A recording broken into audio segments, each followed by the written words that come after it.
The slap didn't just sting my cheek. It shattered everything I thought I knew about love, sacrifice, and family. One moment, I was standing on my front porch in Plano, Texas, staring down the woman who had married my son and drained him of every dollar he had. The next moment, her hand was across my face in front of my neighbors, the very same ones who'd watched me build this life with my own two hands. Her laughter still echoed in my ears. "What are you gonna do, Gloria? Call the cops on your family?" Yes, I was. What she didn't know, what even my son didn't remember, was that decades ago I had protected myself. I had documents, proof, a notarized agreement from the sale of my late husband's apartment, money that I had lent, not given. And the very next morning, when we stood before Judge Daniel McGraw, he opened the sealed folder I had handed to my attorney and read aloud the one thing that changed the entire direction of this nightmare. That was the beginning of the end. Or maybe the end of a beginning. I've always believed that a home is more than just walls and a roof.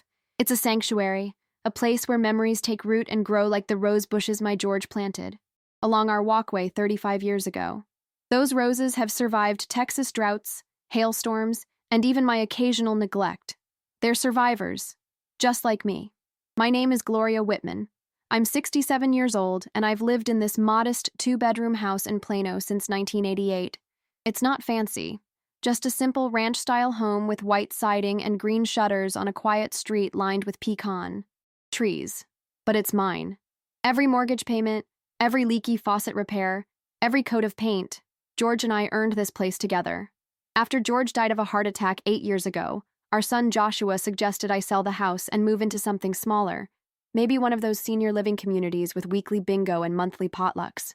"You'd have company, Mom," he said, as if loneliness was a disease that could be cured with mandatory social hours. What Joshua never understood was that I wasn't lonely here. I had my garden, my book club, my volunteer work at the library.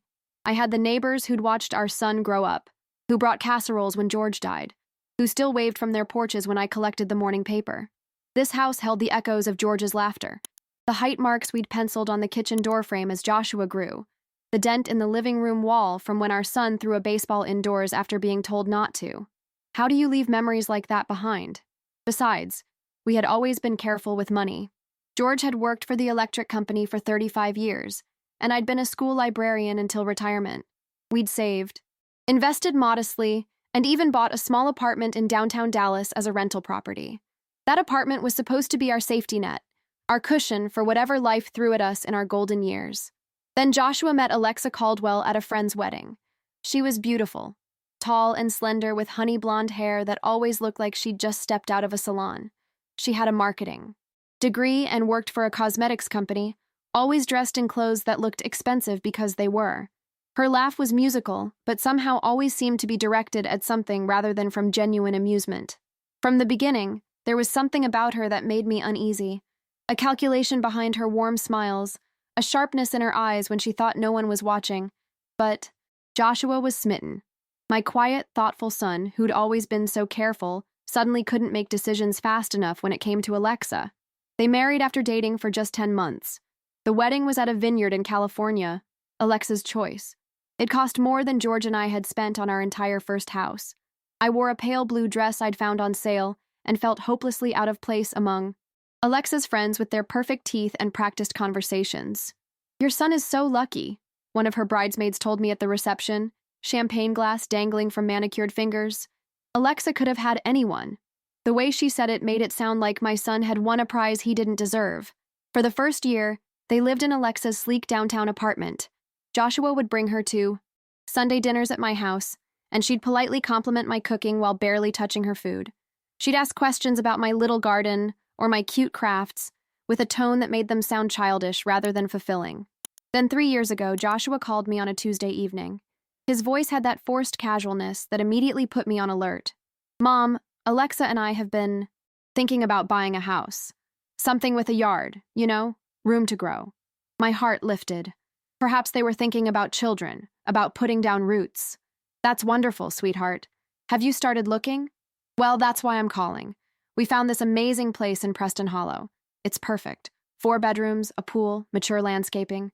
But the down payment, and there it was. The real reason for the call. We were wondering about Dad's apartment downtown. You're still renting it out, right? The apartment. George's safety net. Our cushion. Yes, to a nice young couple. School teachers. Have you ever thought about selling it? The market's really hot right now. I hadn't, actually. The rental income was steady, and property in that area only increased in value. But Joshua was my only child, my son, the continuation of everything George and I had built. I could look into it, I said carefully. How much do you need? Well, the house is $750,000. We have some savings, but for a solid down payment, maybe $185,000. The figure hit me like a physical blow. That was essentially the entire value of the apartment.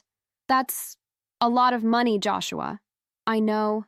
Mom, but this house is an investment, and we're family. Isn't that what family does? Help each other build a future? Family. Such a powerful word. Such a perfect weapon. 2 days later, I met with Raymond Geller, my attorney since George died. Ray was in his 60s with salt and pepper hair and reading glasses that perpetually slid down his nose. He'd helped George and me with our wills, with estate planning, with all the financial decisions that felt overwhelming. You want to sell the apartment and give the proceeds to Joshua and his wife? Ray looked at me over those glasses, his expression carefully neutral. Not give, I clarified. Loan? For their house down payment. Ray nodded slowly. And have you discussed repayment terms? Interest? Timeline? I hadn't. The conversation with Joshua had ended with his grateful thanks and promises to have me over for dinner once they moved in. Gloria, Ray said gently, I've known you and your family for a long time, and I'm going to give you some advice, not just as your attorney, but as your friend. Get it in writing. Make it clear this is a loan, not a gift. But he's my son, I protested. He wouldn't. It's not always about what he would do, Ray interrupted. Sometimes it's about the influences around him, the pressures. He didn't say Alexa's name. He didn't have to. That afternoon, Ray drew up a loan agreement. The apartment sold quickly for $185,000, even more than we'd hoped. The document specified that the money was a loan to be repaid within 5 years, with modest interest. If the house was sold before repayment, the loan would be due immediately from the proceeds. Joshua signed it without hesitation, thanking me repeatedly. Alexa barely glanced at it, her attention focused on the paint swatches and design magazines spread across my kitchen table. You won't regret this, Mom, Joshua promised, hugging me tight. This is the start of something amazing for all of us. I believed him. I wanted to believe him. And for a little while, everything seemed perfect. They bought the beautiful house in Preston Hollow. They invited me over for elaborate dinners, where Alexa showcased her entertaining skills to her carefully curated circle of friends. Joshua seemed happy, if sometimes a little strained around the edges. I never mentioned the loan. After all, they had 5 years. But as the old saying goes, the road to hell is paved with good intentions.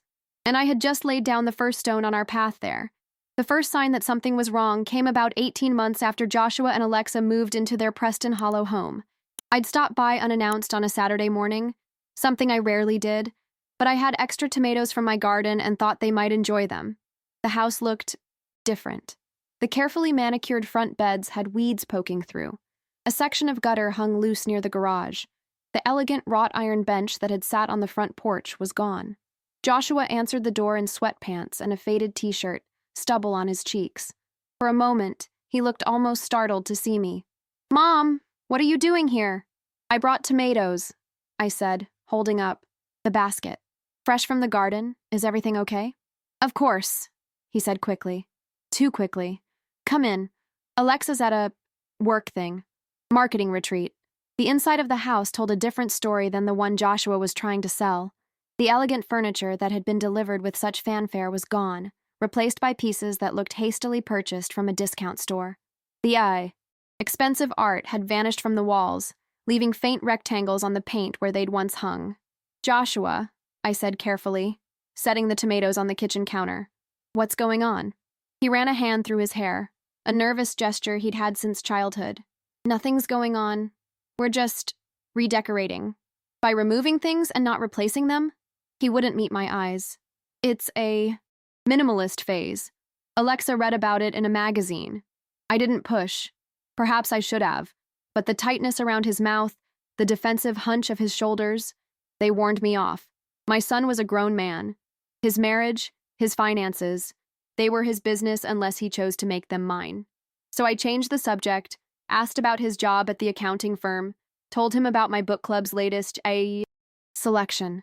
We danced around the elephant in the room, and I left with a hollow feeling in my stomach. That night, I called my friend Evelyn, who lived 3 streets over from Joshua and Alexa. Have you seen them much lately? I asked after casual small talk. Not really, Evelyn said, though there's been quite a bit of activity at the house. Delivery trucks coming and going. Mostly going, if you know what I mean. I did know. They were selling things. Over the next few months, I watched from a distance as the signs multiplied. Joshua stopped coming to Sunday dinners, always with a different excuse. When I did see him, he looked tired, stressed. He'd lost weight.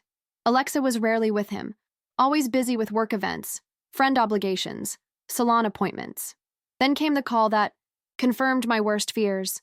Mom, Joshua said, his voice tight with forced enthusiasm, we have some exciting news. We're selling the house. The house? But you've barely been there 2 years. I thought it was your forever home. Well, real estate is all about timing, and the market's really hot right now. We stand to make a significant profit. And then what? I asked. Where will you live?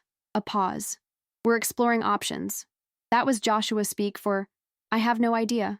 My son, the planner, the careful one who researched lawnmower purchases for months, was selling his home without a next step in place. The house sold within 2 weeks for $400,000 more than they'd paid. A tidy profit indeed. I waited for Joshua to mention the loan repayment. He didn't.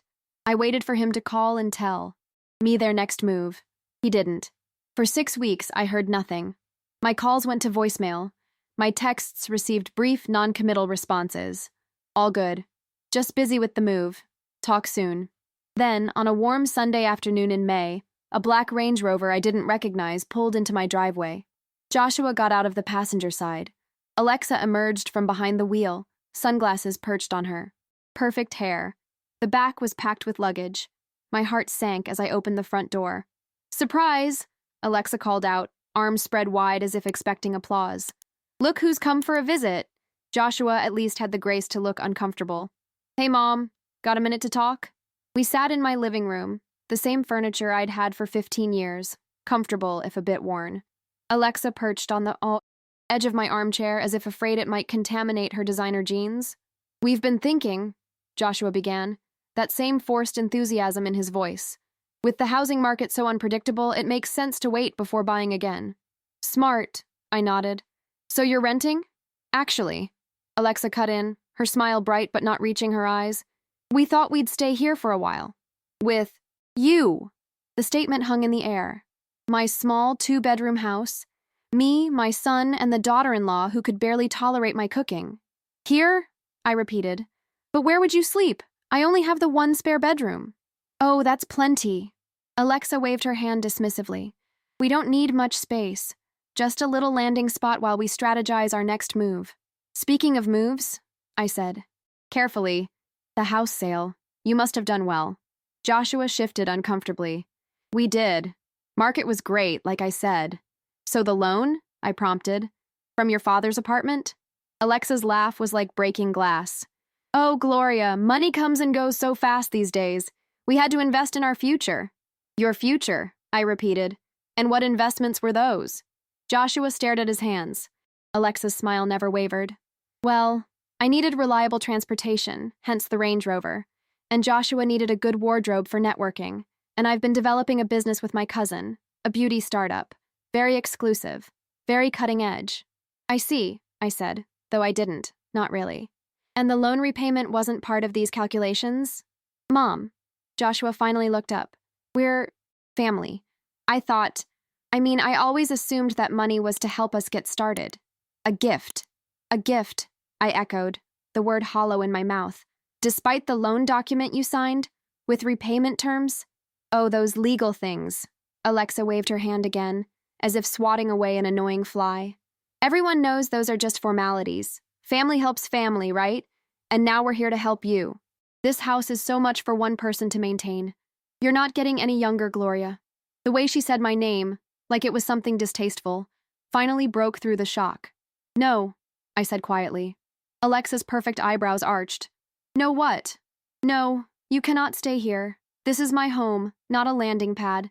And that money was not a gift. It was a loan, as the document clearly stated. Mom, Joshua started, but Alexa cut him off. You can't be serious.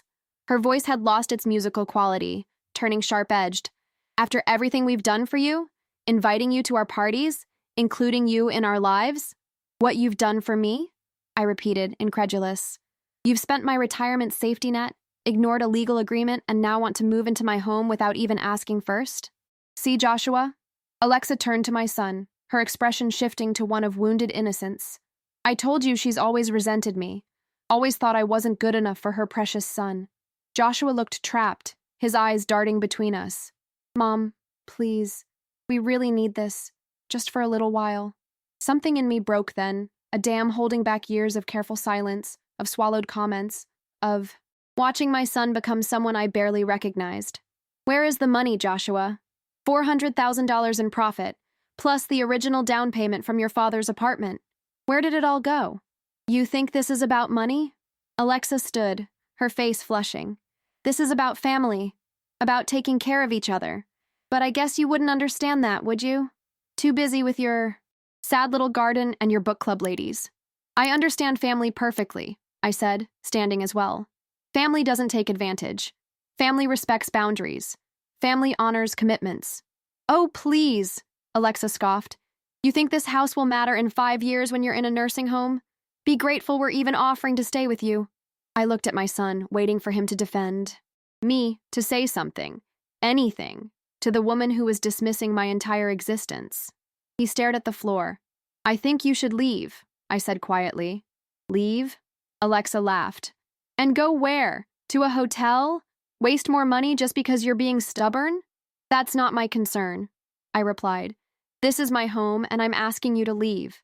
You selfish old woman, Alexa hissed, stepping closer to me. You think you have any power here? Any say? Joshua is all you have, and Joshua is with me.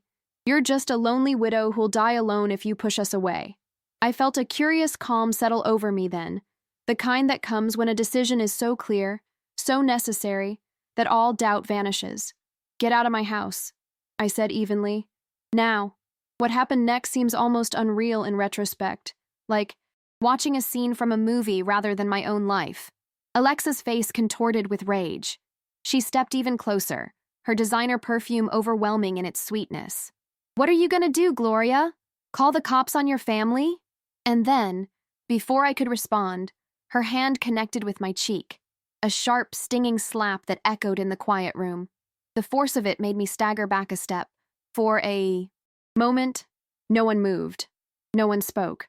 Then calmly, I walked to the phone on the side table and picked it up. Mom, don't. Joshua finally found his voice. Please, we'll go. Yes, I said, my cheek burning. You will. And don't come back until you're ready to honor your commitments. All of them. They left. Alexa storming out, Joshua trailing behind with mumbled apologies I could barely hear. The Range Rover backed out of my driveway with a spray of gravel, disappearing down the street. I stood on my porch, watching them go, aware that several neighbors had witnessed the entire scene. Mrs. Patterson from across the street raised a questioning hand. I gave her a small wave to indicate I was okay. Then I went inside, closed the door, and made a phone call to Raymond Geller. Ray, I said. When he answered, I need your help. It's about that loan agreement for Joshua. I've been waiting for this call, he said quietly. What's happened? As I told him about the confrontation, the slap, the financial deception, his silence on the other end grew heavier. Gloria, he finally said, I want you to find that loan document. Tonight. And tomorrow morning, I want you in my office at 8 a.m. Sharp. Can you do that? Yes, I said, my hand unconsciously touching my still stinging cheek. I can do that. After we hung up, I sat in my quiet house, listening to the ticking of the clock that had been a wedding gift from George's parents. Outside, my garden waited for evening watering. Life continued, even as everything had changed. I went to the old secretary desk in the corner of my living room, the one piece I'd insisted on keeping from my parents' home. Inside, in a folder marked Important Documents, was the loan agreement. 5 pages of legal language that boiled down to one simple truth. Trust is good, but documentation is better. I read it through, slowly, carefully. 5 years. We were 3 years in. According to this, Joshua and Alexa owed me $85,000 plus interest. And if the house was sold, which it had been, payment was due immediately. I thought about my son, the little boy who'd cried when he accidentally killed a butterfly, the teenager who'd worked summers to save for college, the man who'd held my hand at his father's funeral and promised to always take care of me. Where had that boy gone? That man? As I watered my roses that evening, George's roses, I realized that sometimes love means making difficult choices. Sometimes the kindest thing you can do for someone is to hold them accountable. Tomorrow would bring whatever it would bring. But tonight, in this house that held so many memories, I would sleep knowing I had finally stood up for myself. And that was a victory no slap could take away. Ray Geller's office smelled of leather and coffee, a comforting combination that reminded me of Saturday mornings when George was alive. We'd sit at our kitchen table with the newspaper spread between us, his coffee black, mine with cream, planning our weekend projects.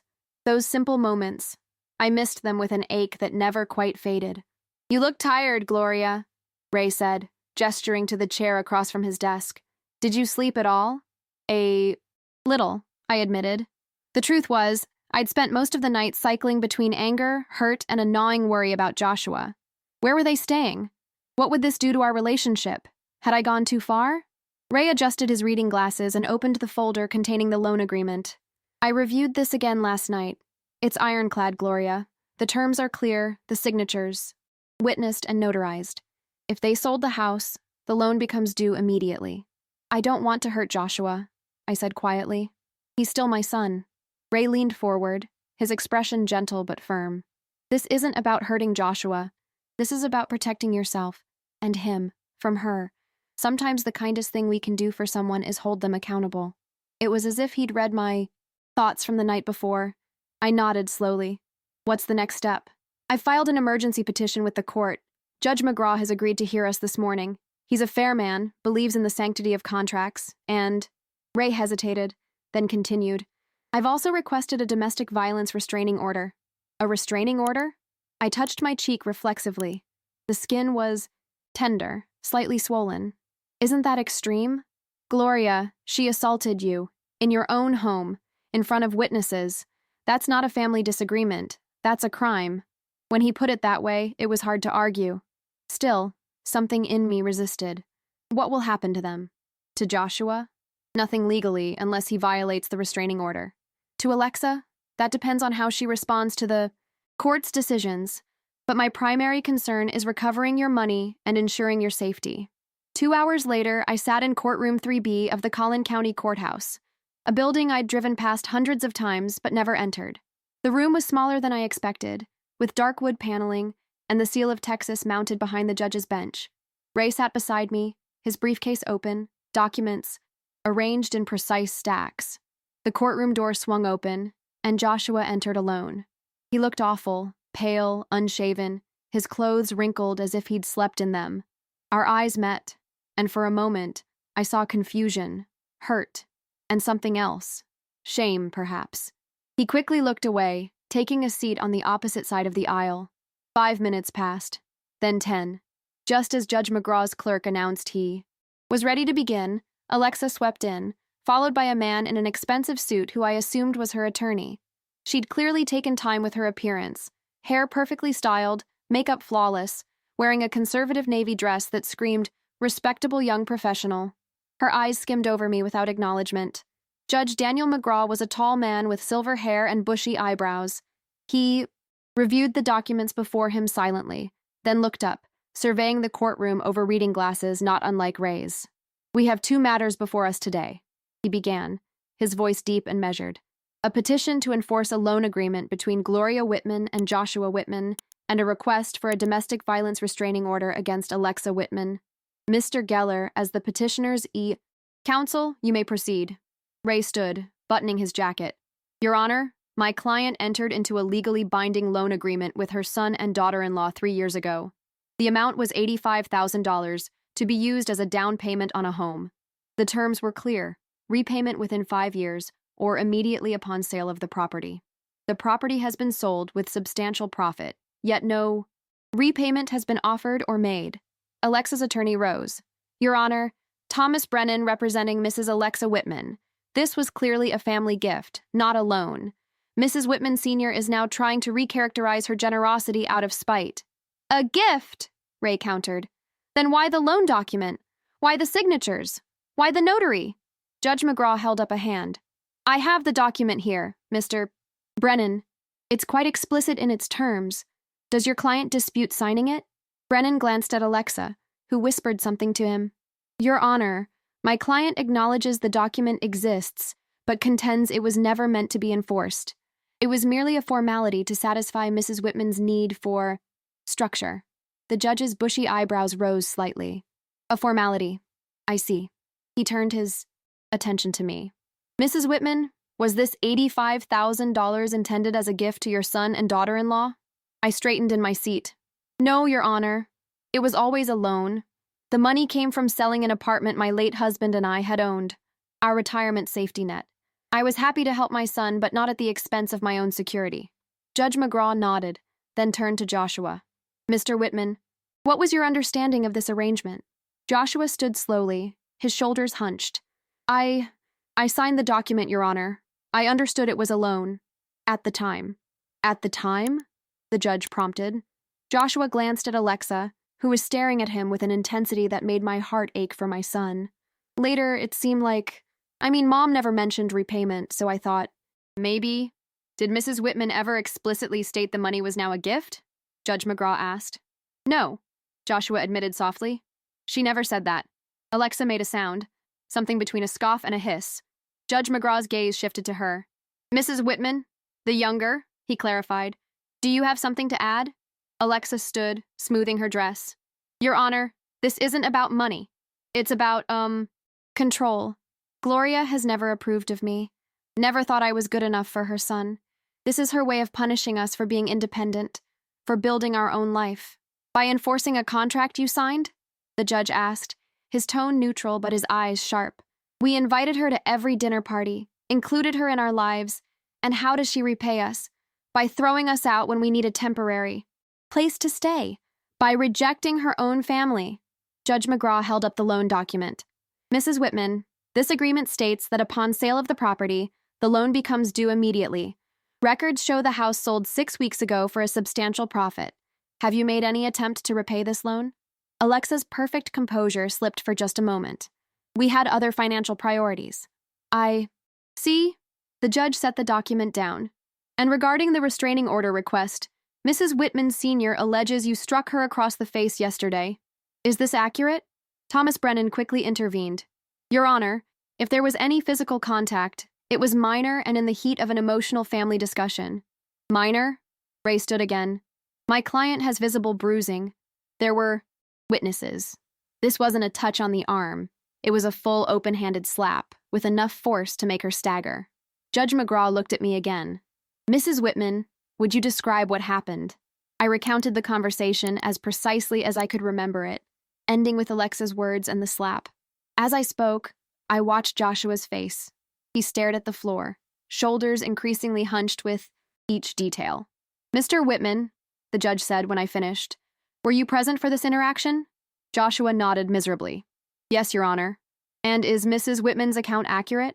A long pause. Then, almost inaudibly, yes. Alexa's head whipped toward him, her expression one of pure betrayal. Joshua. Mrs. Whitman, Judge McGraw addressed Alexa sharply.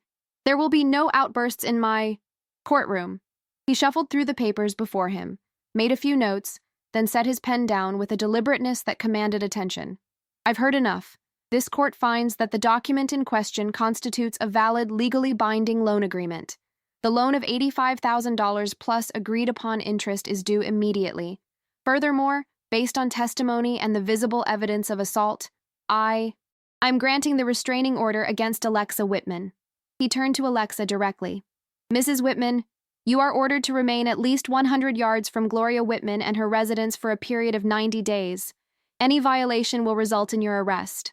Mr. Whitman, while you are not subject to the restraining order, be aware that if you facilitate contact between your wife and your mother, you may be considered in violation as well. Alexa stood abruptly. This is ridiculous, She's the one who… Mrs. Whitman. Judge McGraw's voice cracked like a whip. One more outburst and I will hold you in contempt. Are we clear? Alexa's mouth snapped shut, her face flushed with anger. As for the loan, the judge continued, payment is to be made within 30 days. If not, Mrs. Whitman Sr. has the right to pursue further legal remedies, including liens on property and wage garnishment. He struck his gavel once. We're adjourned. The next few minutes passed in a blur. Ray gathered his papers, whispering that this was the best outcome we could have hoped for.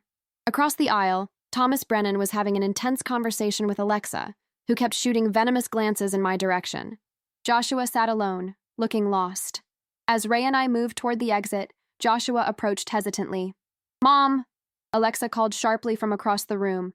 Joshua, we're leaving, now. He glanced back at her, then at me, conflict written across his face. I'm sorry, he whispered. I'll fix this. Somehow. Then he turned and followed his wife from the courtroom. Outside, the Texas sun was blinding. After the dim courtroom lighting, Ray placed a steadying hand on my elbow as we descended the courthouse steps. You did well in there, Gloria. Then why do I feel so terrible? I asked, my voice catching.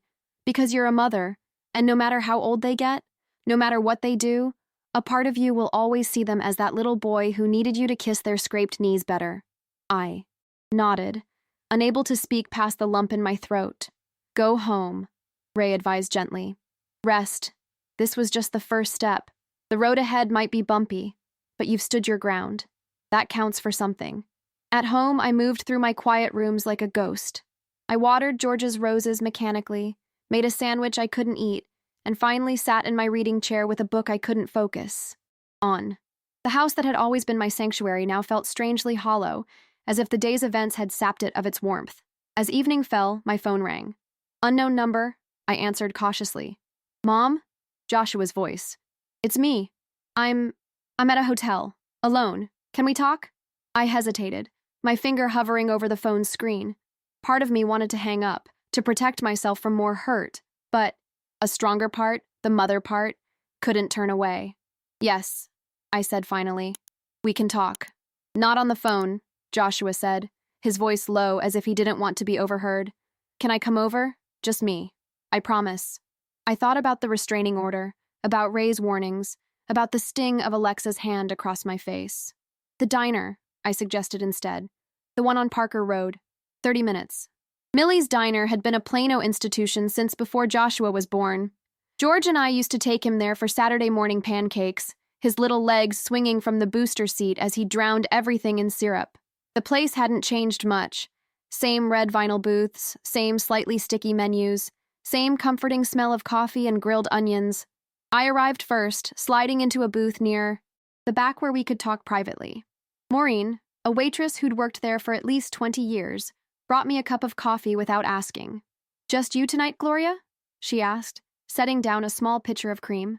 My son's joining me, I said, surprised at how normal my voice sounded when everything inside me felt so broken.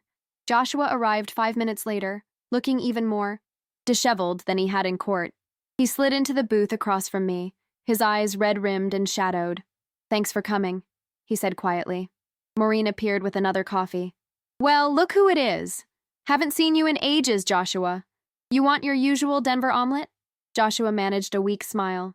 Just coffee for now, Maureen. Thanks. After she left, silence stretched between us.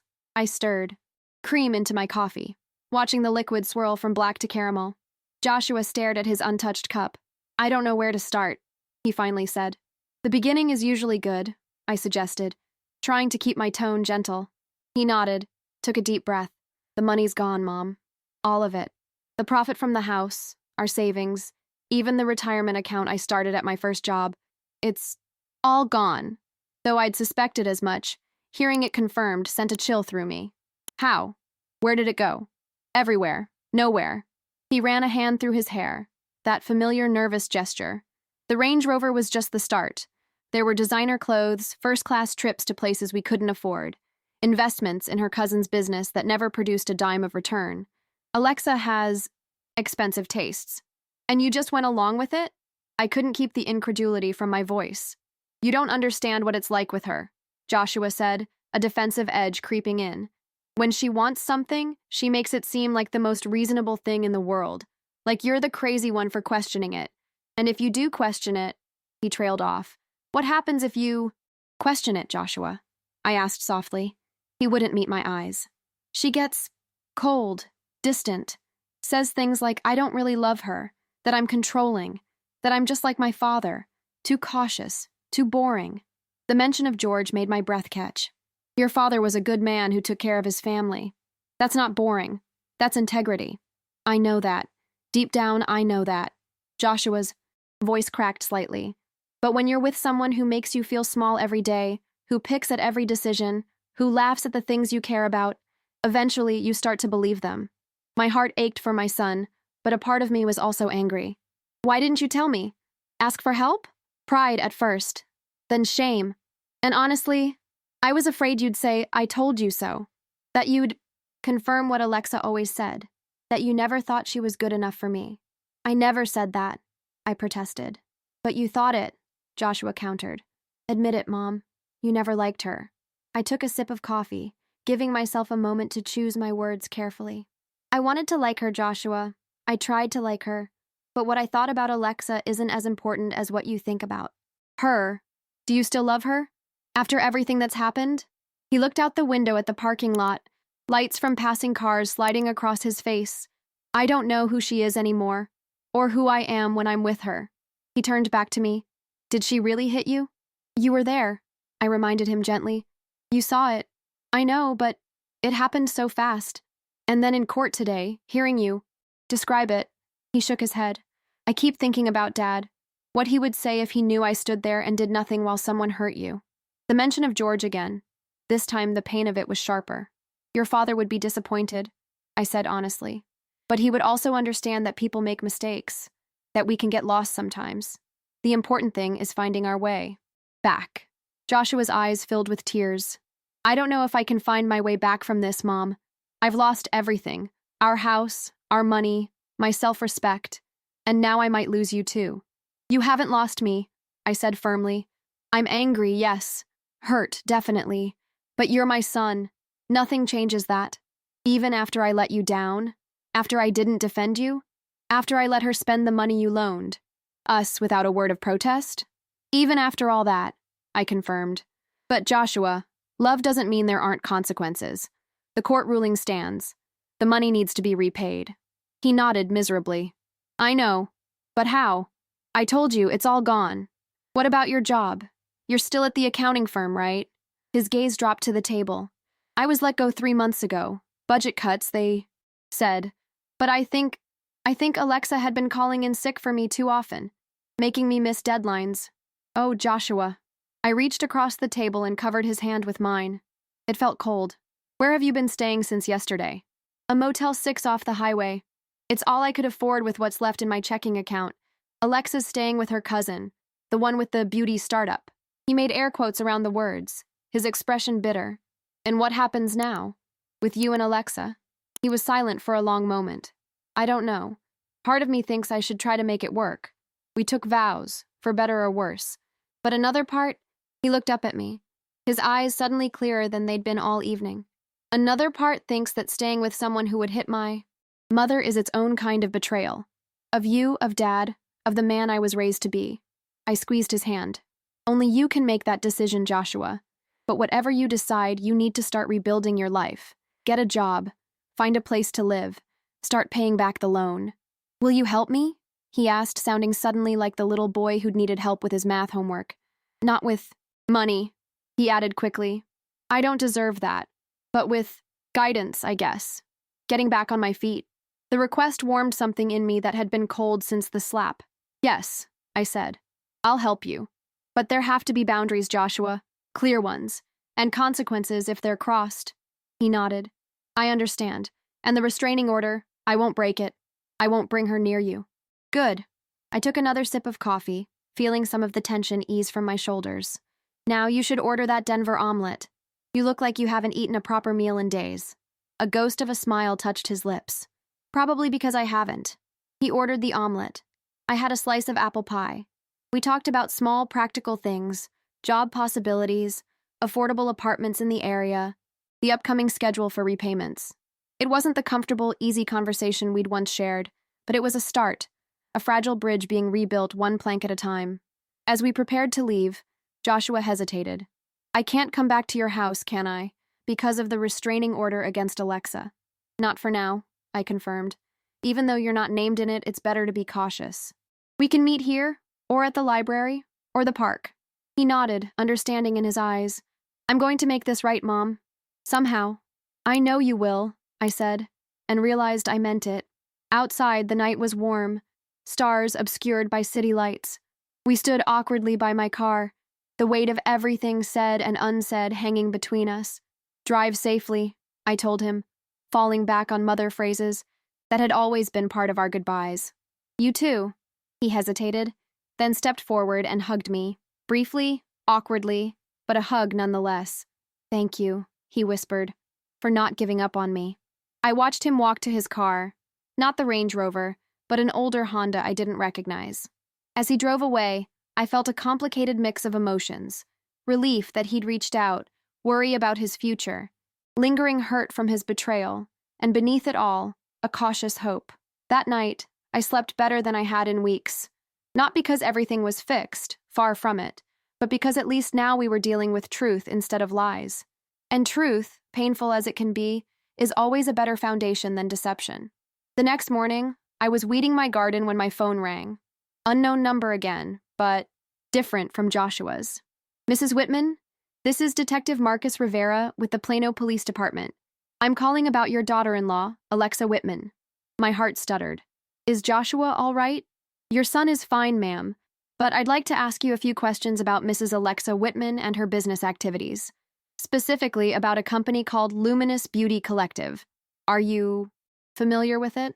The name sounded vaguely familiar, something Alexa had mentioned when explaining where the money had gone. Her cousin's business. Only by name, I said cautiously. Why? We're investigating several complaints of fraud and misrepresentation. Your name came up in financial records as a potential investor. I never invested a dime, I said firmly, though I believe my son and his wife may have. That's consistent with what we're finding, the detective said. Mrs. Whitman, would you be willing to come down to the station to make a formal statement? It could help clarify some things. As I agreed to meet with Detective Rivera that afternoon, a strange feeling settled over me. Not satisfaction exactly, but a sense that wheels had been set in motion long before. Yesterday's confrontation. That perhaps the universe had its own way of balancing accounts. George used to say that the truth always finds its way to the surface, like water seeking its own level. I hadn't always believed him. I'd seen too many liars prosper, too many honest people suffer. But as I hung up the phone and returned to my garden, I wondered if perhaps he'd been right after all. The truth was rising, and its tide was about to change everything. The Plano Police Department building was newer than I expected. All glass and steel, nothing like the brick station houses on television shows. Inside, the air conditioning hit me like a wall, a sharp contrast to the Texas heat I just left behind. At the front desk, a young officer directed me to a small conference room where Detective Rivera was waiting. He was a compact man with salt and pepper hair cropped close to his scalp and warm brown eyes that conveyed both intelligence and compassion. He rose when I entered, extending his hand. Mrs. Whitman, thank you for coming in. Please have a seat. The conference room was sparse. A rectangular table, 4 chairs, a whiteboard on one wall. Detective Rivera offered me water, which I accepted gratefully. My mouth had gone dry with nervousness. I understand this might be uncomfortable, he began, given that we're discussing your family members, but I want to assure you that you're not in any trouble.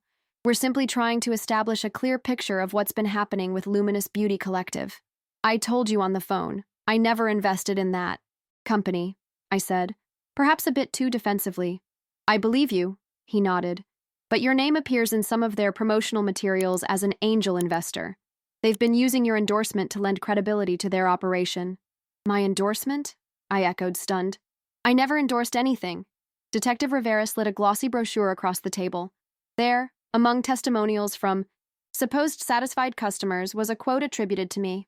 As a longtime investor in female-led businesses, I'm proud to support Luminous Beauty Collective. Their revolutionary products have transformed my skin and their business model has transformed my retirement portfolio. Gloria Whitman, angel investor. I stared at the words, my hands beginning to shake with anger. I never said this. Never. Wrote it. I've never even seen their products.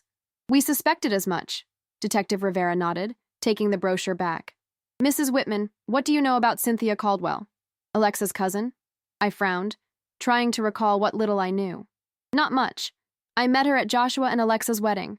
She seemed similar to Alexa. Polished, confident. They were always whispering together at family gatherings. Cynthia Caldwell has a history of running small-scale investment schemes, the detective explained. Nothing big enough to trigger federal attention, but she's been on our radar for several years. This beauty company is her most ambitious venture yet. What exactly did they do? I asked. On paper, they claim to be developing a line of organic skincare products with revolutionary anti-aging properties. They promised investors early access to products, distributor rights, and significant returns. In reality, the few products they did produce were cheap formulations, purchased in bulk from overseas manufacturers, and repackaged with luxury labels. I thought about the money, Joshua and Alexa's money, my money, disappearing into this scam. How many people did they defraud? We've identified 28 investors so far, with losses totaling approximately $650,000. He paused, watching my reaction. Mrs. Whitman, were you aware that your son and daughter-in-law invested in this company? Joshua mentioned it yesterday. I don't know the exact amount, but I know it was substantial. I hesitated, then decided full disclosure was best. Detective Rivera, there's something you should know. Yesterday, I was granted a domestic violence restraining order against Alexa after she struck me during an argument. There's also a court judgment requiring her and my son to repay an $85,000 loan I made to them 3 years ago. He nodded, making a note in his file. Yes, we're aware of the restraining order. In fact, that's part of what brought our investigation to this point. I don't understand. After the court hearing, Mrs. Caldwell made some ill-advised posts on social media, venting about the judgment. She mentioned using investor funds for personal expenses and made derogatory comments about the investors themselves. One of those investors saw the posts and contacted us. The universe balancing accounts, indeed. What happens now? I asked. We're building a case against both Cynthia Caldwell and Alexa Whitman. We have enough evidence for fraud charges, but we're still gathering information about the full extent of their operation. He leaned forward slightly. Mrs. Whitman, we believe your son was not an active participant in the fraud. In fact, based on financial records, it appears he was a victim as well. Would you agree with that assessment? I thought about Joshua, brilliant with numbers but poor with confrontation. Easy to manipulate, especially by someone he loved. Yes, I said firmly. My son can be influenced, but he's not dishonest. Detective Rivera nodded. That's consistent with our findings. We'd like to speak with him, though. Do you know where we might reach him? I provided Joshua's cell number, explaining that he was staying at a motel while sorting out his marital situation. As the detective made notes, a weight I hadn't realized I was carrying began to lift. Joshua wasn't part of the fraud. He might have been weak, might have been blind, but he wasn't criminal. Will Alexa go to jail? I asked, surprised by my own directness. That depends on many factors, Detective Rivera said carefully. The extent of her involvement, whether she cooperates, the prosecutor's discretion. But yes, jail time is a possibility. I absorbed this information silently. I didn't wish prison on anyone, not even Alexa. But actions had consequences. Wasn't that what I'd told Joshua just yesterday? After answering a few more questions about my interactions with Alexa and Cynthia, I was free to go. Detective Rivera walked me to the lobby, thanking me for my cooperation. We'll be in touch if we need anything else, he said, handing me his card. And Mrs. Whitman, your son is lucky to have a mother who believes in him, even after everything that's happened. Outside, the Texas sun was blinding after the dim coolness of the police station. I sat in my car for several minutes. Air conditioning running, trying to process everything I'd learned. My name, used without permission. Investors defrauded of their savings. Alexa, potentially facing criminal charges. And Joshua, my son, caught in the middle of it all. I called him, but the call went straight to voicemail. I left a message asking him to contact me as soon as possible, trying to keep the urgency from my voice. Then I drove home, my mind racing with possibilities and concerns. At home, I went straight to my garden. There was something soothing about pulling weeds, deadheading spent blooms, getting dirt under my fingernails. George had always teased me about my garden therapy, but he'd understood its importance to me. "You were right, George," I murmured to the roses he'd planted. "The truth does find its way to the surface." The doorbell rang as I was washing my hands. Through the peephole, I saw Joshua, looking anxious. I opened the door, relief washing over me. "I got your message," he said. "What's wrong? Has something happened?" I ushered him inside, mindful of the restraining order. "It's just you?" I confirmed. "Just me," he nodded. "I haven't spoken to Alexa since yesterday." We sat at my kitchen table, the same place where we'd had countless conversations over the years. Homework help, career discussions, the talk about where babies come from that had embarrassed us both equally. I made iced tea, buying myself time to figure out how to explain what I'd learned. "I met with Detective Rivera today," I finally said, setting a glass in front of Joshua. "From the Plano Police Department." The color drained from his face. "Why?" I explained about Luminous Beauty Collective, the fraud investigation, my name being used without permission. As I spoke, Joshua's expression shifted from shock to confusion to a dawning horror. "I knew something wasn't right," he said when I finished. "The business never seemed to produce anything tangible. There were always excuses. Supply, chain issues, regulatory hurdles, packaging problems. But Alexa was so convinced it was going to be huge, and Cynthia always had these spreadsheets projecting massive returns. "How much did you invest?" I asked gently. He stared into his untouched tea. "Almost 200,000, most of it from the house sale." The amount staggered me. "Oh, Joshua, I'm such a fool," he whispered. "An accountant, for God's sake. I should have asked more questions, demanded more documentation. But every time I tried, Alexa would get angry, say I was trying to control her, that I didn't support female entrepreneurs, that I was jealous of her success." I reached across the table and squeezed his hand. "The detective said you weren't involved in the fraud, that you were a victim too. A willing victim," he said bitterly. "And now I've lost everything. Our money, my job, probably my marriage.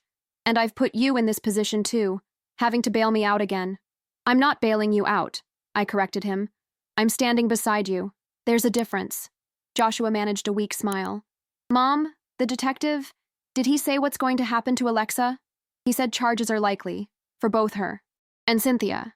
I hesitated, then added, "Jail time is a possibility." He nodded slowly, absorbing this. I should feel angry, shouldn't I? Or vindicated. Instead, I just feel sad. For the person I thought she was. For the life I thought we were building. "That's grief," I said softly. "You're mourning the loss of what you believed in." "I guess I am." He looked up at me, his eyes clearer than they'd been in months. "The detective will want to talk to me, won't he?" "Yes." I gave him your number. "Good. I want to cooperate fully. I need to start setting things right." He took a deep breath. "Mom, I know this is a lot to ask, but would you come with me? When I talk to them? Not in the room, just nearby." My throat tightened with unexpected emotion. This was my son, not the little boy who needed his shoelaces tied, but a grown man asking for support as he faced difficult consequences. "Of course I will," I said. He stayed for dinner, a simple meal of spaghetti with my homemade sauce. We talked about practical things, his job search, affordable apartments in the area, his meeting with Detective Rivera scheduled for the following day. It felt strangely normal, as if we were finding our way back to the relationship we'd had before Alexa. As Joshua was leaving, he paused at the door. "Mom, there's something I've been meaning to ask. That document, the loan agreement. Why did you insist on it? Did you suspect, even back then, that things might go wrong?" I considered the question carefully. "Not in the way they did, but your father taught me something important. Love and business should never mix without clear boundaries. It wasn't about not trusting you. It was about protecting our relationship from the complications money can bring." "Dad was smart," Joshua said softly. "Yes, he was." I smiled at the memory of George, practical and principled. "He would have been proud of you for facing this head-on." "I'm not so sure about that." "I am." I touched his cheek, gently. "Making mistakes doesn't define you, Joshua. How you handle them does." After he left, I sat on my porch swing, watching the streetlights come on one by one. The neighborhood was quiet, peaceful. In houses up and down the street, families were having dinner, watching television, living their ordinary lives. For the first time in months, I felt like I might find my way back to ordinary too. My phone chimed with a text message from an unknown number. "This isn't over, Gloria. You'll regret what you've done. Alexa." It had to be. Despite the restraining order, despite the fraud investigation, despite everything, she was still trying to intimidate me. I took a screenshot of the message, then forwarded it to Detective Rivera with a brief explanation. His response came quickly. "Thank you for this evidence. Please do not respond to any further messages. We'll handle it from here." I blocked the number, then sat back on the swing, pushing gently with my foot to set it in motion. The familiar creaking sound was comforting, a reminder that some things remained constant even when the world seemed to be falling apart. And in that moment, I made a decision. I would not let fear rule me. I would not let Alexa's threats diminish the progress Joshua and I had made. I would move forward with the grace and strength that George had always admired in me. The truth was rising, and I would rise with it. 2 weeks can change everything. That's what my mother used to say, and as I entered the 3rd week since the confrontation on my porch, I found myself reflecting on how right she'd been. Joshua had met with Detective Rivera, providing a full account of his involvement with Luminous Beauty Collective. As he'd told me later, the detective had been sympathetic but thorough, asking pointed questions about financial transactions, conversations with Alexa and Cynthia, and his own level of awareness about the fraudulent nature of the business. "I told him everything," Joshua had said, sitting in Millie's diner over yet another Denver omelet. How I signed checks without questioning, how I ignored red flags because it was easier than confronting Alexa, how I let my marriage become more important than my integrity. His honesty had apparently worked in his favor. The following day, Detective Rivera had called to inform him that the district attorney considered him a witness, rather than a suspect in the fraud case. "One burden lifted," Joshua had said, relief evident in his voice. About 1,000 more to go. Chief among those burdens was his marriage. Alexa had been arrested for violating the restraining order after sending threatening text messages to both Joshua and me. She'd spent a night in jail before being released on bail, with stricter conditions including electronic monitoring. The fraud investigation was proceeding, with more investors coming forward daily. Joshua had filed for divorce. It was a decision he hadn't made lightly, but after discovering the full extent of Alexa's deception, not just the financial fraud, but the emotional manipulation that had isolated him from friends, family, and ultimately himself, he'd seen no other path forward. "I keep thinking about what you said," he'd told me during one of our now regular diner meetups. "About Dad believing the truth always rises to the surface. I think I've been underwater for years, Mom, and now I'm finally coming up for air." As for me, I'd spent those 2 weeks reclaiming my life in small but significant ways. I'd rejoined my book club, apologizing for my extended absence. I'd had lunch with old friends from the library who'd been gently trying to reconnect for months. I'd even started volunteering at the community garden, teaching children about plants and pollinators every Tuesday morning.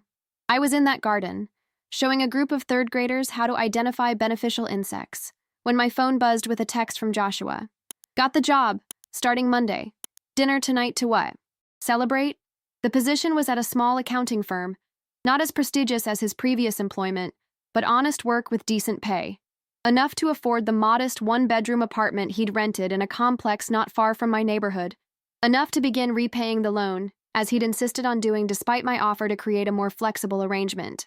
"You're very lucky," 8-year-old Zoe informed me as I smiled at my phone. "Most grown-ups look sad when they get texts." "You're right," I agreed, tucking the phone away. "I am very lucky." That evening, I met Joshua at a restaurant we'd never visited with Alexa, a small Italian place with checkered tablecloths and candles stuck in Chianti bottles. No designer lighting or craft cocktails, just good food served by a family who'd owned the place for generations. Joshua was already seated when I arrived, wearing a crisp blue shirt I hadn't seen before. He stood to greet me, hugging me without hesitation, a far cry from the awkward embrace outside Millie's diner weeks ago. "You look nice," I said, settling into my chair. "New shirt? New everything," he admitted with a self-deprecating smile. "All my clothes were at the house, and He trailed off, then shrugged. "I didn't want anything from that life anymore." We ordered wine and pasta, and Joshua told me about the job, a small firm specializing in small business accounting, owned by a husband and wife team nearing retirement age.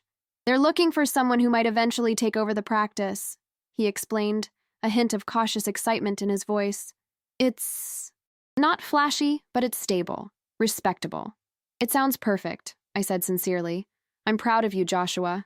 Don't be proud yet, he cautioned. I haven't even started. Could still mess it up. I'm not proud of the job, I clarified. I'm proud of how you're handling all of this. The divorce, the fresh start, facing consequences instead of running from them. He glanced down at his wine glass. I had a good example. We ate and talked, carefully avoiding Alexa's name but discussing the practical aspects of his divorce proceedings. His lawyer believed it would be straightforward given the circumstances, though Joshua expected to walk away with nothing financially. I'm essentially starting over at 42, he said, twirling pasta around his fork. Not exactly where I thought I'd be at. This point in my life. Life rarely follows the plan, I reminded him. Your father and I thought we'd have at least 20 years of retirement together. Travel, spoil grandchildren, grow old side by side. Instead, I got 8 years of watching him fight heart disease before losing him at 69. Joshua reached across the table, covering my hand with his. I'm sorry I wasn't there for you. More after Dad died. I should have been. You had your own life, I said, but we both knew it wasn't that simple. His absence had been more about Alexa's influence than his own choices. Well, I'm here now, he said firmly. And speaking of being here, he reached into his pocket and pulled out an envelope, sliding it across the table. First payment. I know it's not much, but it's a start. Inside was a check for $500, a small fraction of what he owed, but significant given his current circumstances. Joshua, you don't have to do this yet. Wait until you're more established. He shook his head. No more delays, no more excuses. We have the agreement and I'm going to honor it. I tucked the check into my purse, recognizing that this was as much about rebuilding his self-respect as repaying the loan. Thank you. As dessert arrived, tiramisu to share, Joshua's expression grew more serious. There's something else I wanted to talk about, he said, setting his fork down. The detective called this morning. They've offered Alexa a plea deal. She's going to take it. What kind of deal? I asked, my appetite for dessert suddenly diminishing. 2 years probation, restitution to the investors, and 100 hours of community service in exchange for testimony against Cynthia, who was apparently the mastermind. That seems lenient, I said carefully. Joshua nodded. The detective said they're more interested in Cynthia, who has a history of these schemes. Alexa was a first-time offender, technically, and she's agreed to full cooperation. How do you feel about it? He considered the question, absently running his finger around the rim of his water glass. Relieved, in a way. I don't want her in prison. Despite everything, I wouldn't wish that on her. But also, he hesitated. Also angry, I guess. She gets to move on, relatively unscathed, while the people she hurt are still picking up the pieces. Including you, I pointed out gently. Including me, he agreed. Though some of that is on me. I let it happen. What will she do now? I asked, curious despite myself. Move back to California, apparently. Her parents are there. She's already talking about a fresh start on social media. New profile pictures, inspirational quotes about rising from adversity. It's like the last 5 years never happened. There was a bitterness in his voice I hadn't heard before. Not anger exactly, but a kind of weary disillusionment that made him sound older than his years. It happened, I said softly. And it changed you. Maybe for the better, in the long run. He looked up, a ghost of a smile touching his lips. The what doesn't kill you makes you stronger approach? Something like that, I admitted, though I'd never used such a cliché. That made him laugh, a genuine laugh that reached his eyes. It was a sound I'd missed more than I'd realized. We finished our dessert, paid the bill, Joshua insisted on covering it despite my protests, and walked to our cars. The evening was pleasant, a soft breeze carrying the scent of someone's backyard grill a few blocks away. Thanks for celebrating with me, Joshua said as we reached my car. It means a lot. I wouldn't have missed it, I assured him. And Joshua, I meant what I said. I am proud of you. He ducked his head slightly, embarrassed by the praise but clearly pleased. I'll see you Saturday? For the thing? The thing was a small gathering I'd planned. Book club friends, former library colleagues, neighbors who'd supported me through the difficult months. A celebration of new beginnings, I'd called it. And Joshua had agreed to come, to meet these people who formed the bedrock of my life outside of family. Saturday, I confirmed. 2 o'clock. Bring that potato salad your father loved. His smile turned nostalgic. Dad's favorite. I haven't made that in years. Time to revive some old traditions, don't you think, while we're building new ones. As I drove home, I found myself thinking about traditions, about continuity in the midst of change. George and I had created routines and rituals that had anchored our family life. Sunday dinners, summer barbecues, Christmas Eve readings of A Visit from St. Nicholas, long after Joshua was too old for such things. Those traditions had fallen away after George died, and even more so after Joshua married Alexa. Now, perhaps we could resurrect some of them, not in an attempt to recreate the past, but to honor it while moving forward. At home, I made a cup of chamomile tea and sat on my porch swing, enjoying the symphony of cicadas and distant wind chimes. The neighborhood was settling into night, lights glowing in windows, sprinklers turning on for evening watering, the occasional dog walker passing under street lamps. My phone chimed with a text from Ray Geller. Heard about the plea deal. You okay with it? News traveled fast in a town like Plano, especially in legal circles. I typed back, yes, ready to move forward. His response came quickly. Good. Life's too short for extended grudges. Breakfast tomorrow? The usual place? I smiled, typing, 8:30. I'll be the one with the blueberry muffin. Ray and I had been meeting for breakfast once a month since George died, initially to discuss legal matters, later because we enjoyed each other's company. Alexa had mocked these meetings, suggesting to Joshua that his widowed mother was trying to replace his father with that boring lawyer. The insinuation had been enough to make me consider canceling our standing date, but something in me had resisted. I was glad now for that small act of defiance. Ray's friendship had been a constant during the turbulent past months, his steady guidance invaluable. As I sipped my tea, I realized that was the difference between before and now. Before, I'd let Alexa's judgments influence my choices, had prioritized keeping peace with her over honoring my own needs and relationships. Now, I was reclaiming those pieces of myself I'd set aside. It wasn't dramatic or vengeful. There were no scorched earth declarations or public denouncements, just quiet, steady reclamation. My book club, my friendships, my Saturday gatherings, my monthly breakfasts with Ray, my life, my truth. The cicadas sang, the swing creaked, and somewhere down the street a child called goodnight to a neighbor. Ordinary. Sounds of an ordinary evening in an ordinary life that suddenly felt extraordinary in its simplicity and potential. 2 weeks can change everything, and sometimes that change is exactly what you need. Saturday arrived with the kind of perfect Texas autumn weather that feels like a gift. Crisp morning air softening into a gentle warmth by afternoon, the sky an impossible blue without a cloud in sight. I'd been up since dawn, cleaning the already clean house, arranging flowers from my garden in simple glass vases, preparing food that could be served at room temperature.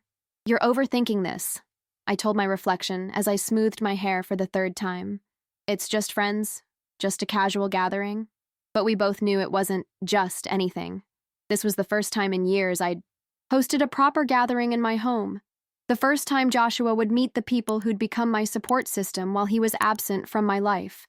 The first public statement, in a way, that we were moving forward, both of us, separately and together. The doorbell rang at 1:45. Joshua, early as always. He stood on the porch holding a large glass bowl of potato salad and a bouquet of sunflowers, bright, cheerful blooms that had always been my favorite. These are from the farmer's market, he explained, handing me the flowers. The vendor said they were the last of the season. I buried my nose in the sunflowers, inhaling their subtle scent. They're perfect. Thank you. Inside, Joshua set the potato salad on the dining table, where other dishes were already arranged. A spinach, quiche, a fruit platter, my famous lemon bars that George could never resist. Simple food for a simple gathering. Nervous? I asked, noticing how he fidgeted with his watch strap. A little, he admitted. It's been a long time since I've been social without Alexa orchestrating everything. And these people, they're important to you. I want them to like me. They will, I assured him, though, privately I wondered. My friends knew some of what had happened, the broad strokes, if not the intimate details. They had seen me withdrawn and worried during the years of Joshua's marriage, had witnessed my gradual reemergence in the weeks since the confrontation.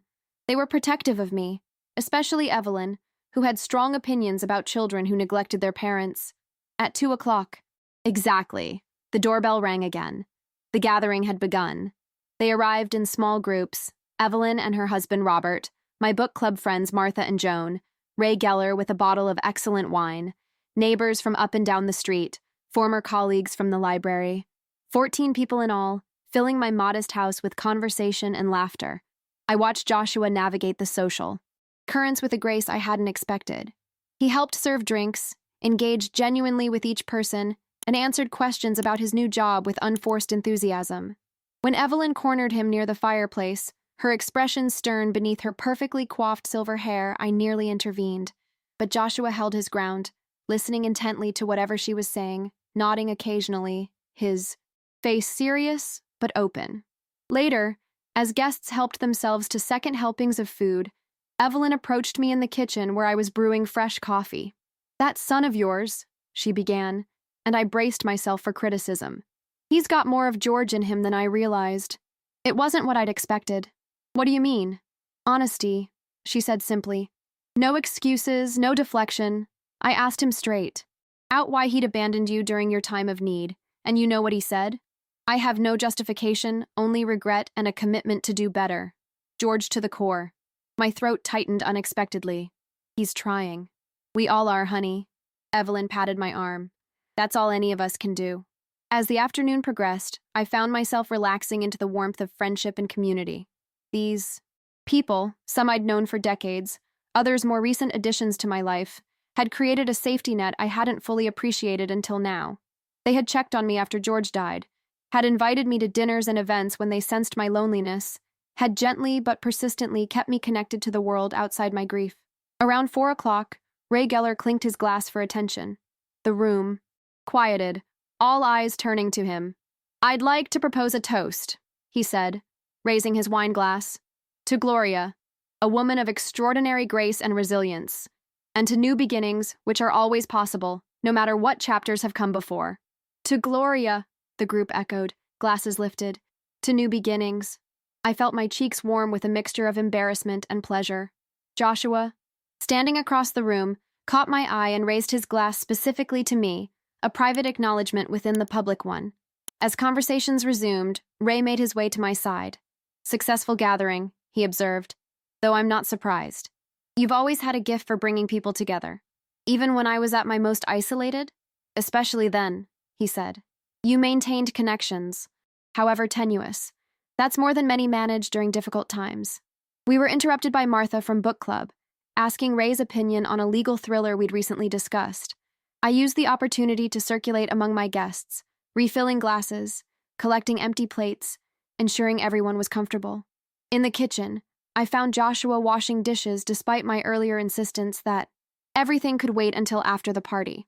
"You don't have to do that," I said, setting down a stack of dessert plates. "I know," he replied, not pausing in his methodical rinsing and loading of the dishwasher. "I want to. Besides, it gives me a break from socializing. I'm out of practice." I picked up a dish towel and began drying the serving pieces that wouldn't fit in the dishwasher. We worked in companionable silence for a few minutes. "Your friends are nice," Joshua finally said. "Protective of you, but nice. They've been there for me, especially after your father died." He nodded, handing me a serving spoon to dry. "I should have been there too." "You're here now," I said simply. "Mom," he began, then hesitated. "There's something I've been wanting to tell you. I wasn't sure when the right time would be, but I've been seeing someone, a therapist."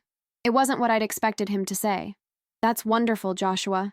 It's helping," he continued, focusing intently on scrubbing a baking dish. "To understand how I ended up where I did, how I let Alexa isolate me, control me. There were patterns I never recognized until now." "Patterns?" He glanced at me, then back at the dish in his hands. "Dad was always the decision-maker in your marriage, the one with the final say. I grew up thinking that's how relationships worked. One person leads, the other follows." The observation stung, partly because there was truth in it. George had been decisive, confident in his judgments. I had often deferred to him, trusting his practical nature. "But there's a difference," Joshua continued before I could respond. "Dad respected you, valued your input. When you disagreed, he listened, It was balanced, even if it didn't always look that way from the outside. I thought about my marriage, 35 years of partnership that had its flaws, but was founded on mutual respect. Your father and I had our roles, yes, but we were equals in the ways that mattered. I know. That now, Joshua nodded, and I see how different that was from my relationship with Alexa. With her, it wasn't about roles or cooperation. It was about control. He rinsed the baking dish and placed it in the drying rack. The therapist is helping me understand why I was vulnerable to that kind of relationship, why I confused control with love, and how to recognize the difference in the future. I dried the dish slowly, considering his words. I'm proud of you for doing that work, Joshua. It's not easy to look at ourselves honestly. No, he agreed with a rueful smile. It's definitely not easy, but it's necessary. A burst of laughter from the living room reminded us of the gathering still in progress. Joshua dried his hands on a kitchen towel. We should get back to your guests. Our guests, I corrected him gently. They're here for both of us. As the afternoon transitioned to early evening, people began to depart. First the neighbors with young children, then my library colleagues who had dinner plans, finally the book club friends and Ray, who insisted on helping with the last of the cleanup before leaving. Quite a success, Ray said as he put on his jacket at the front door. Maybe next time we could make it a proper dinner party. I make a mean beef Wellington. Next time, I agreed, surprised by how much I liked the sound of that. After Ray left, Joshua and I collapsed onto the sofa, the house suddenly quiet after hours of conversation and activity. That went better than I expected, Joshua admitted. Even with Evelyn's interrogation. I laughed. She's been a friend since you were in elementary school. She remembers you stealing cookies from her kitchen. I was 8, he protested with mock indignation, and she always put them right on the counter where any respectable 8-year-old could reach them. We sat in comfortable silence for a moment, the kind that doesn't need to be filled with words. Outside, twilight was softening the edges of the day, the first stars appearing in the eastern sky. I've been thinking, Joshua said eventually, about Dad's apartment, the one we used for the down payment. I tensed slightly. We hadn't discussed the loan in weeks, though Joshua had faithfully delivered his modest payments each month as promised. What about it? I asked cautiously. You mentioned once that the rental income was steady, that you'd kept it as a safety net. He turned to face me more directly. I want to help you find another investment property, something similar, to replace what was lost. The offer caught me off guard. Joshua, that's not necessary. I'm comfortable financially. I know you are, but that doesn't change the fact that a long-term investment was liquidated because of me. I want to make that right, not just by repaying the loan, but by helping restore the security it represented. I studied my son's face, so like George's in profile, with the same determined set to his jaw when he'd made up his mind about something. Let me think about it, I said finally. It's a generous offer, but a significant commitment. He nodded, accepting my caution without offense. Of course, no rush. Joshua gathered his things to leave, promising to call the next day. I was struck by how different he seemed from the man who had stood on my porch with Alexa just months ago.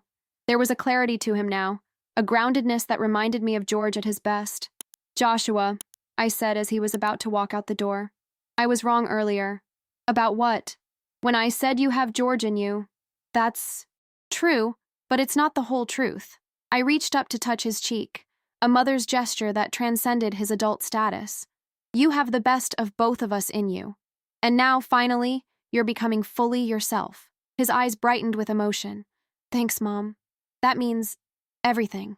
After he left, I moved around the house, straightening cushions, adjusting flowers that didn't need, adjusting, touching surfaces as if to reassure myself that the day had been real.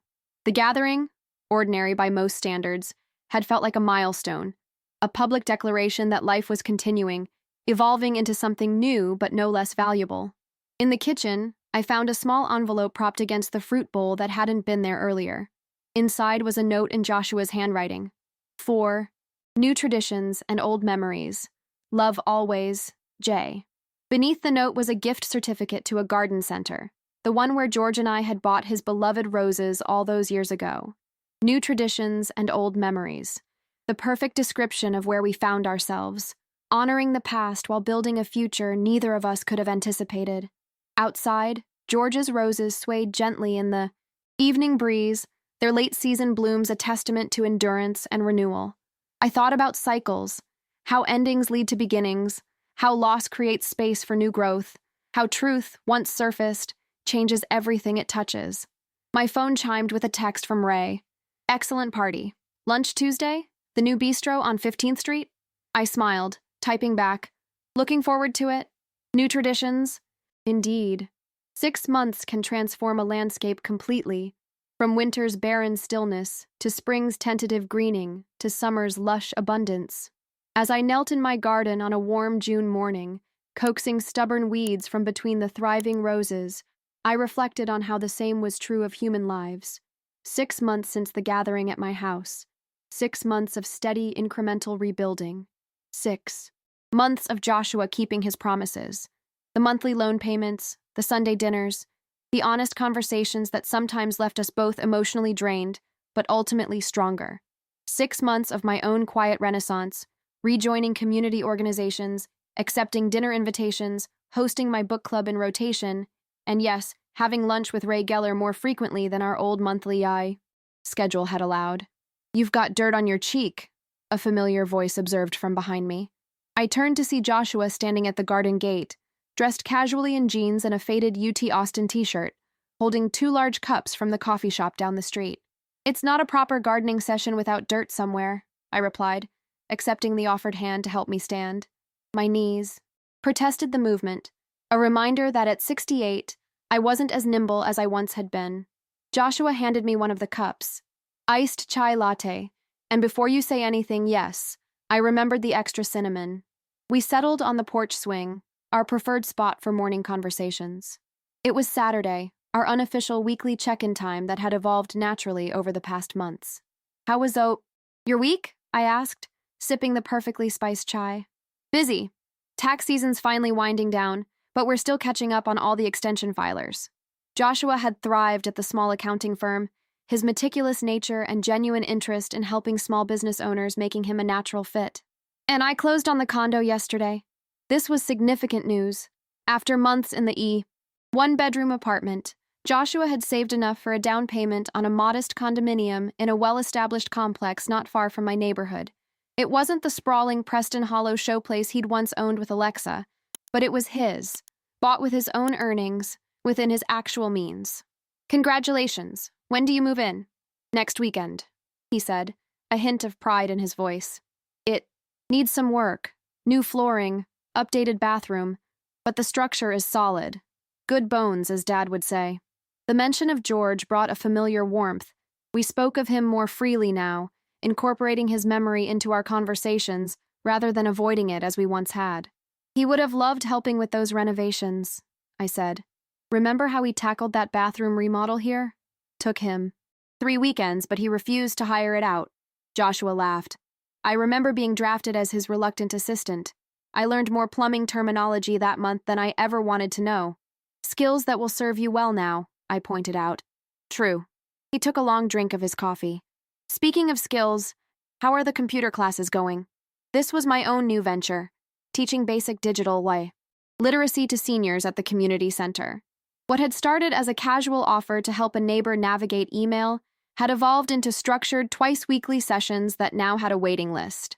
Full classes and eager students, I reported, though I had to explain yet again yesterday that no, their grandchildren cannot actually see everything they do online.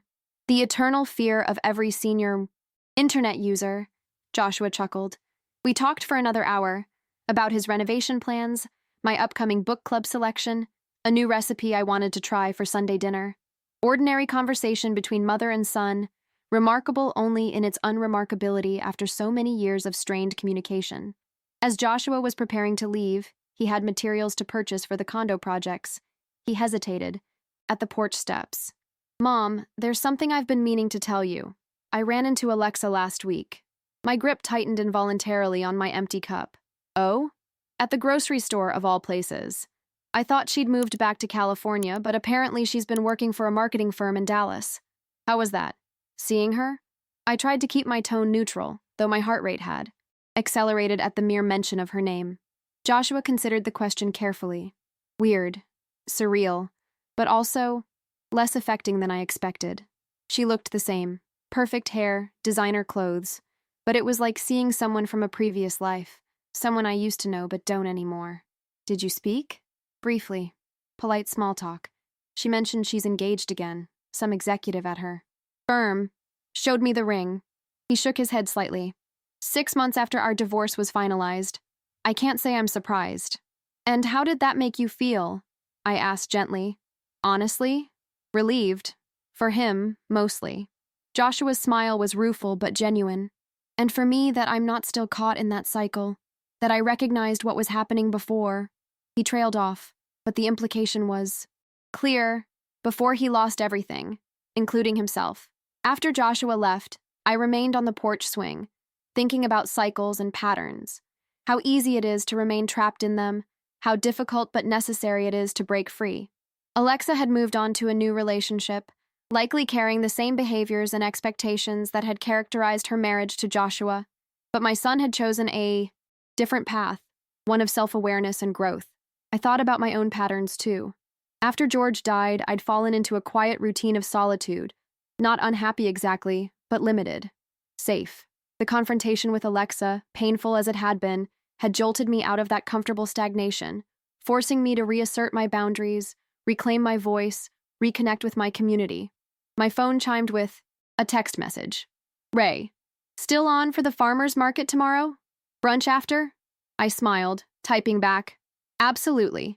9 a.m. at the entrance. This was another new pattern. Sunday mornings with Ray, browsing local produce stalls, discovering artisanal breads and homemade preserves, followed by brunch at whatever cafe caught our fancy.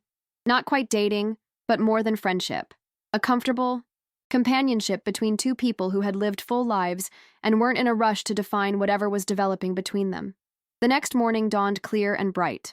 I chose a light summer dress and comfortable walking shoes for the farmer's market excursion, adding a wide-brimmed hat as protection against the Texas sun. As I locked my front door, I noticed one of George's roses had produced a particularly perfect bloom overnight, deep red with velvety petals just beginning to unfurl. On impulse, I cut it, wrapped the stem in a damp paper towel, and took it with me. Ray was waiting at the market entrance as promised, his tall figure easy to spot in the morning crowd. At 66, he carried himself with the same quiet dignity that had characterized him throughout the years I'd known.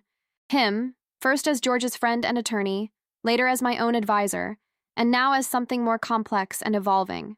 Gloria, he greeted me with a warm smile. You look lovely. Thank you. I handed him the rose. From George's garden, it seemed too perfect to leave behind. Ray accepted the flower, understanding immediately the significance of the gesture. It's beautiful. Should we find some water for it while we shop?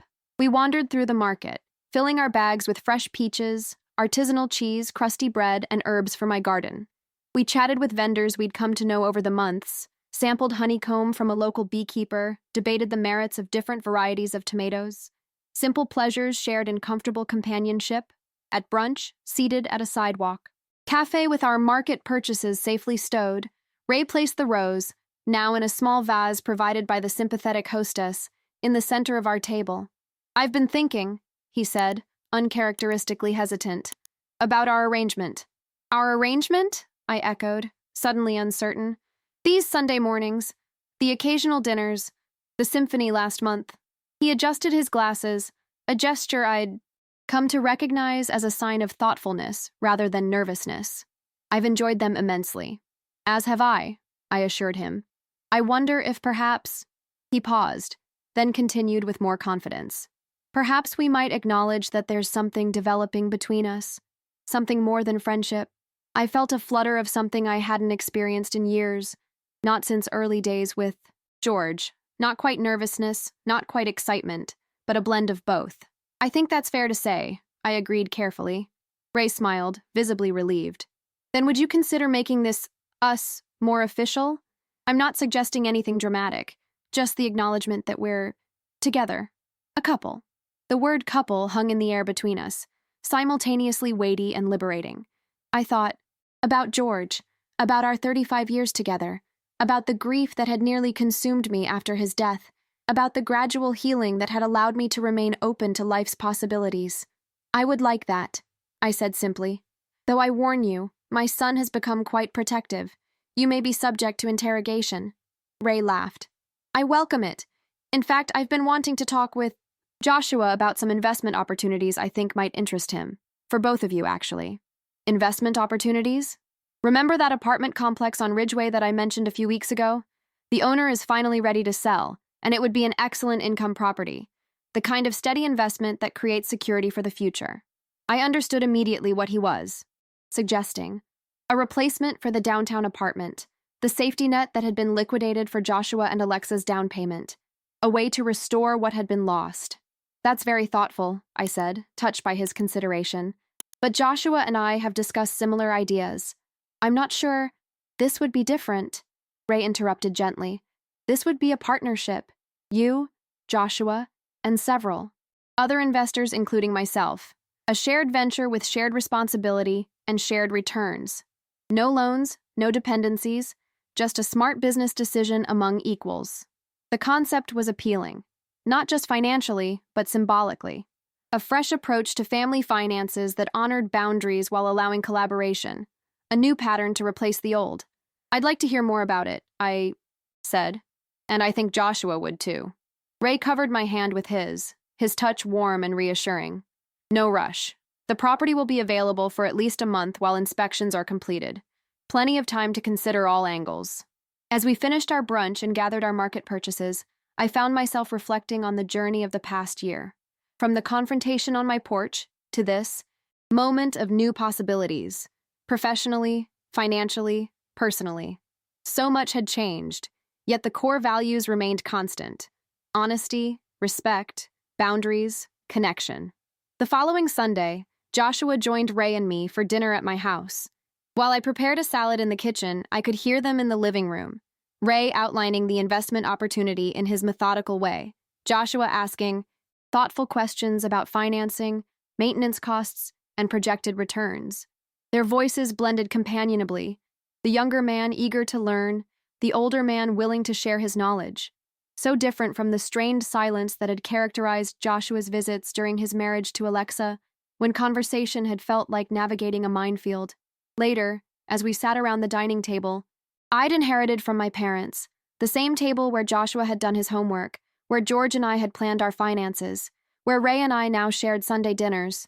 Joshua raised his water glass. I'd like to propose a toast, he said, his expression serious but serene, to new partnerships, new beginnings, and the wisdom to recognize them when they appear. To partnerships and beginnings, Ray and I echoed, glasses touching with a gentle chime. After dinner, Joshua helped clear the table while Ray and I moved to the porch swing. The evening was mild, lightning bugs beginning to flicker in the deepening twilight. He's going to join the investment group, Ray said, a hint of satisfaction in his voice. He's done his research, asked all the right questions. He'll be an asset to the partnership. I'm going to join too, I decided aloud, the words feeling right as I spoke them. It makes sense financially and I hesitated, then continued. And I like the symbolism of it. The three of us, building something new together.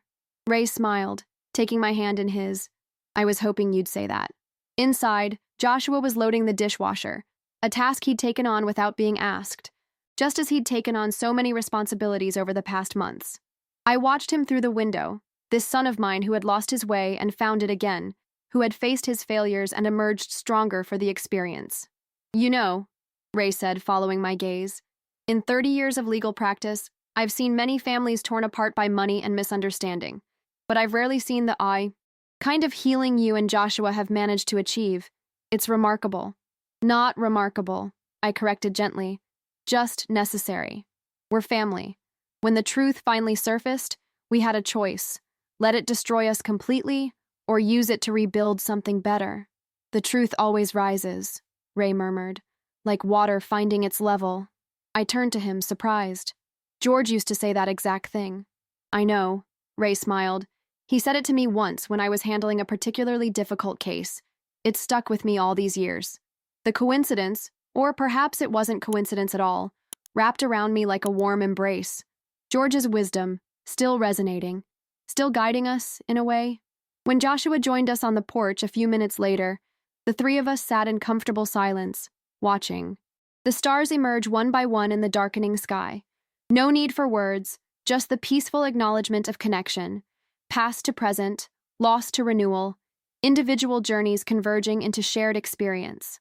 Later, after Joshua and Ray had left, I stood in my garden among George's roses. The day's heat lingered in the earth, releasing the subtle fragrance of flowers and herbs into the night air. In the distance, a neighbor's wind chime sounded softly, carried on a gentle breeze. I thought about the slap that had started this journey, how the sting of it had faded, but the impact remained, a catalyst for change that none of us could have anticipated. I thought about Joshua, rebuilding his life with a humility and determination that made my heart swell with pride.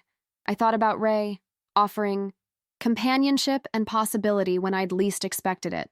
And I thought about myself, Gloria Whitman, 68 years old, standing in the garden her husband had planted, surrounded by the life she had reclaimed, facing a future bright with potential. The truth had risen, just as George always said it would, and we had risen with it, transformed by its clarifying power, not through vengeance or bitterness, but through the quiet dignity of boundaries respected, values honored, and love, true love, not its manipulative counterfeit, allowed to flourish in whatever form it took. As I turned to go inside, a sudden breeze rustled through the rose bushes, sending a shower of petals spiraling into the night air, nature's own celebration of endings and beginnings, of letting go and moving forward, of life's endless capacity for renewal. I smiled into the darkness, feeling more at peace than I had in years. "Thank you, George," I whispered to the stars above, "for everything." And somewhere, in the gentle night breeze or the distant wind chimes or perhaps just in my own heart, I could almost hear his answer. "The truth always rises, Gloria, always."